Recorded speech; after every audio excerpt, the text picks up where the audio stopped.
This is not a huge movement.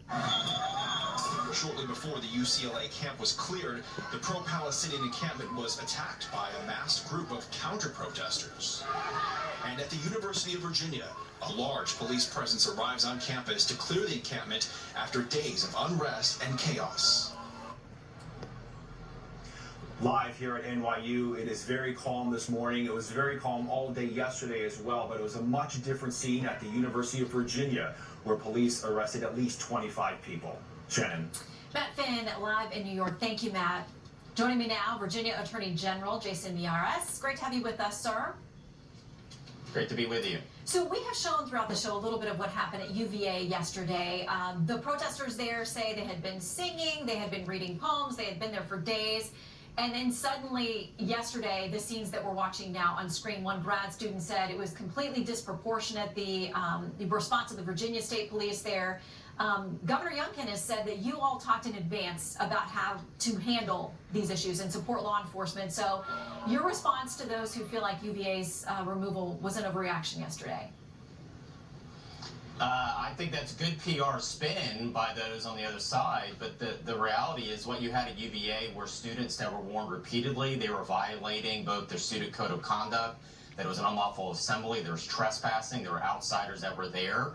And after repeated warnings, when in fact the university police chief at UVA tried to do a wellness check and make sure there weren't weapons, these individuals blocked and surrounded them. They had to retreat. That's when they asked for the state police to intervene. And one thing I wanted to stress is Virginia is not New York. You have a very different governor, you have a very different attorney general, and we're not going to tolerate that. But when we had to send in the Virginia State Police, it meant, unfortunately, they were not dealing with our fentanyl crisis, our human trafficking issues that we have a focus on. They had to deal with these students that instead of acting like adults, they acted like coddled children. They were ignoring repeated, and I mean repeated, requests to disassemble. They weren't allowed to do what they were doing, and so they suffered the consequences. But what we've actually seen as well, Shannon, in multiple locations and campuses, particularly we saw this at VCU, is we're receiving intelligence that outside agitators are starting to get involved in these campus protests.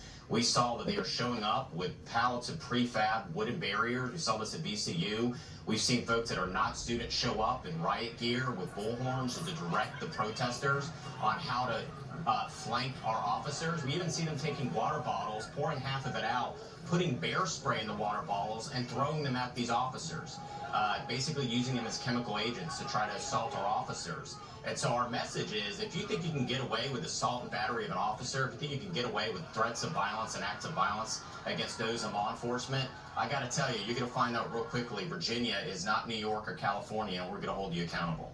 All right, I want to make sure that I ask you about another issue that Virginia has been one of the strongest voices on. There are new regulations from the administration on Title IX and things doing, to do with investigating sexual assaults on campus, rights against discrimination, those kinds of things. Here is how Education Secretary Miguel Cardona described what they want to do with this new regulation. These regulations make it crystal clear that everyone can access schools that are safe, welcoming, and that respect their rights. No one should face bullying or discrimination just because of who they are or who they love. Sadly, this happens all too often. So is Virginia going to refuse to comply with this new regulation? If so, why? Because does it go against the argument that the GOP is the party of law and order, of respecting institutions, say the executive branch, for example? Well, first of all, these regulations don't go into place till August 1st. We've already joined Tennessee and several other states to get emergency injunctive relief on this. But this is a classic case of what the Biden administration does over and over again. They bypass Congress. They totally overinterpret their a mandate or a statutory mandate, and to interpret in a way it's never been viewed before.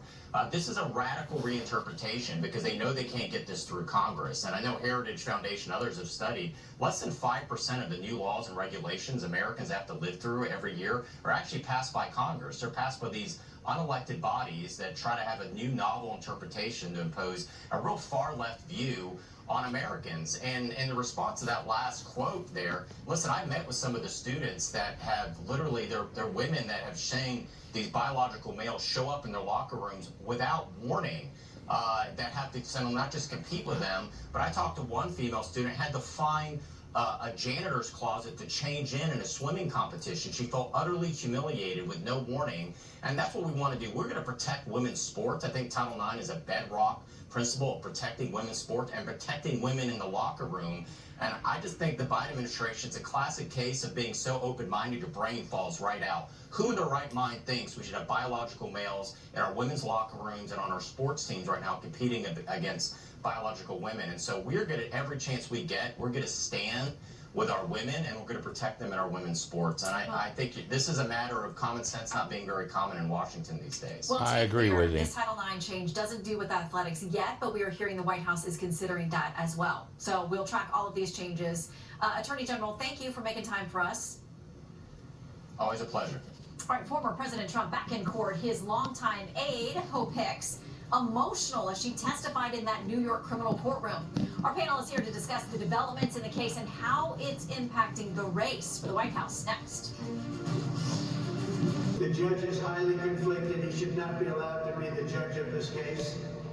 He's trying to make it as salacious as possible by allowing testimony that has nothing to do with the case.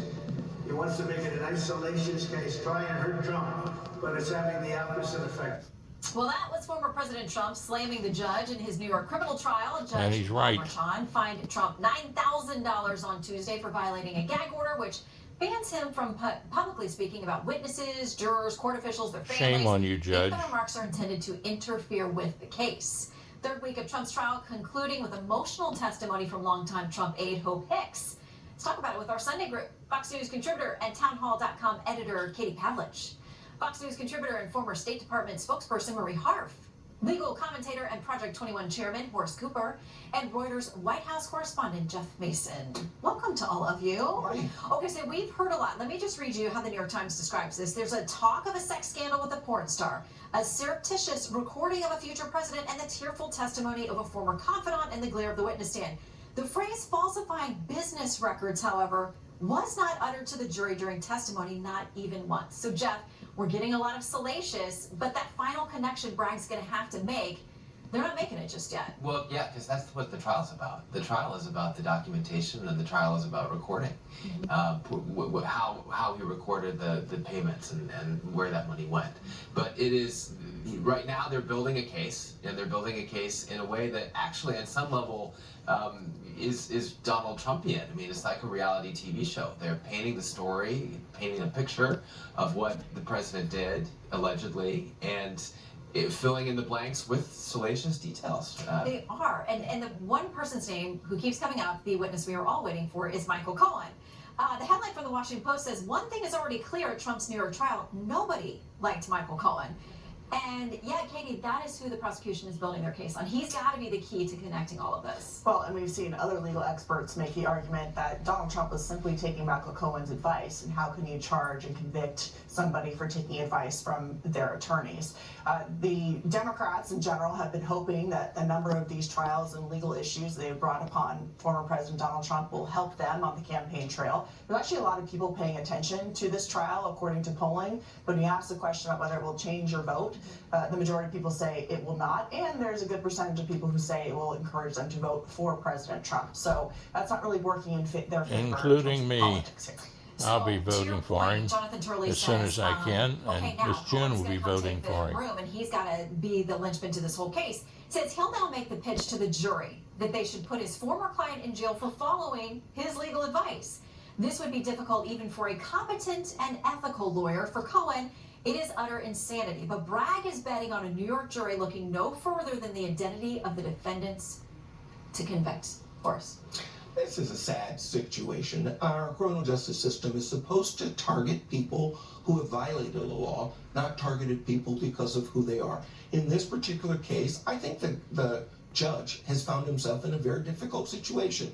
He wants to have a gag order that most of us who look at this say is unconstitutional and overly broad, and yet he does not want to leave the New York State criminal justice system. He is confident that the appellate courts, even the Supreme Court in the state of New York, are going to go along with what he does.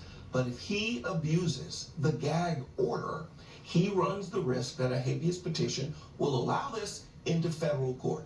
So he comes up with $1,000 fines for a billionaire to try to control him. It is a sign that even he understands that unlike DC, unlike Florida, even unlike Georgia, there's a criminal justice system there where the appellate courts are watching and will enforce the law. That's not what we're seeing in New York. Well, and in his Right.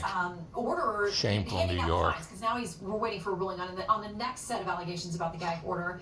The judge seemed to hint that like maybe he'd be okay with jail time for President Trump. Look, if any of us were on trial and we were tweeting and talking about witnesses and judges and jurors the way Donald Trump was, we probably would have already been put in jail. Donald Trump is being given enormous leniency here because he's a political figure and because he's running for president.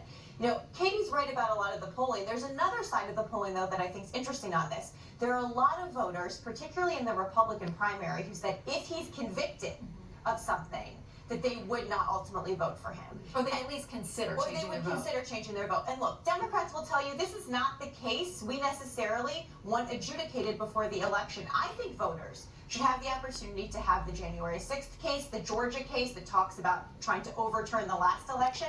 We want voters to Oh have my all of goodness, that you're so information biased, before they young go to lady, the it's polls in November. ridiculous. And so this is a Anybody complicated can see case, but through what's what so you're interesting, saying. Shannon, is no one is saying that the facts didn't happen, that he didn't pay off a porn star because he had an affair with her. Well, that's not the illegal. question is, Right. well, the question, so, but that goes to a political question, right? That this reminds voters of the chaos of the Trump presidency. This reminds voters of the things that he was focused on. At the end of the day, it may not be criminal, we'll see, but it reminds voters that this is the kind of man they put in the Oval Office, and do they really want to do that again? Do we want 4 more years of Nonsense. this? I'd take him But I it's don't not know. any the day job over of our Joe criminal Biden. justice system It's a to separate remind question. the American They're people. separate questions. They're separate Look, questions. he's been indicted on over 80 criminal charges in a variety of cases because there was enough evidence to do so. That's the job of the criminal justice system. And now it's to the jury. Yeah. So we will stand by, but a lot more to come on the witness stand there before we get that far. Okay, This is Caitlin, all stick around. political. Up next, the Biden administration